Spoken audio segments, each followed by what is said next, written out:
గురువుగారు, కోట్లు పెట్టి కొనుక్కున్న కొన్ని విల్లాలు కూడా కొన్ని సందర్భాల్లో ఫెయిల్ అవుతూ ఉంటాయి. ఎందుకంటారు?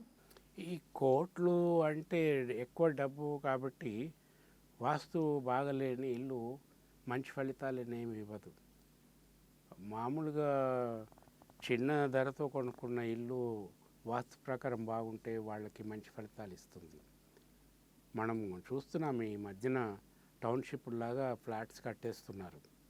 కట్టేసి ఒక్కొక్కటి 3,000 ఎస్ఎఫ్టీ, 5,000 ఎస్ఎఫ్టీ ఇట్లా పెట్టి ఒక్కొక్క ఫ్లాట్ 2 బెడ్రూమ్ 3 బెడ్రూమ్ కట్టి టౌన్షిప్స్ లాగా గేటెడ్ కమ్యూనిటీ ఎక్కువ అంతస్తులు పెట్టి కోట్లలో అమ్ముతున్నారు.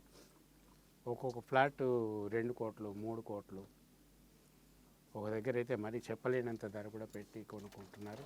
కొన్న తర్వాత వాళ్ళకి ఫలితాలు బాగుండటం లేదు. అట్లా చూశాను నేను కొన్ని. మరి లోపల వాస్తు ప్రకారం ఏమి బాగుండటం లేదు.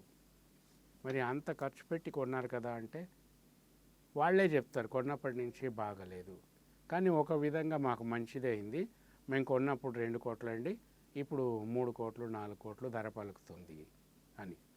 సో ఒక పెట్టుబడి కింద పెట్టుకొని వాళ్ళకి బాగలేదనుకున్నప్పుడు సెకండ్ సేల్ చేసేసుకొని ఆ డబ్బులు పట్టుకుపోయి ఇంకెక్కడో కొనుక్కోవటమో ఇన్వెస్ట్ చేయటమో చేస్తున్నారు.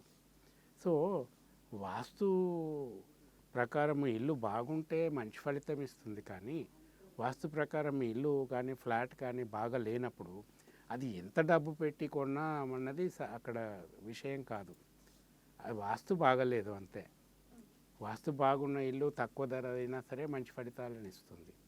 దాన్ని బట్టి అక్కడికి వెళ్ళాక ఫలితాలు బాగుండి ఇన్కమ్ బాగుండి పిల్లలు ప్రయోజకులు అవ్వటము, లేకపోతే ఇంకొక ఇల్లు ఇంకో స్థలము కొనుక్కునే అవకాశం వీళ్ళకి రావటం, దానికి తగిన ఆర్థిక వనరులు వీళ్ళ దగ్గర ఉండటం, ఆరోగ్యంగా ఉండటం, ఇవన్నీ కూడా వాస్తు బాగున్న ఇంట్లో జరిగేటటువంటి మంచి ఫలితాలు.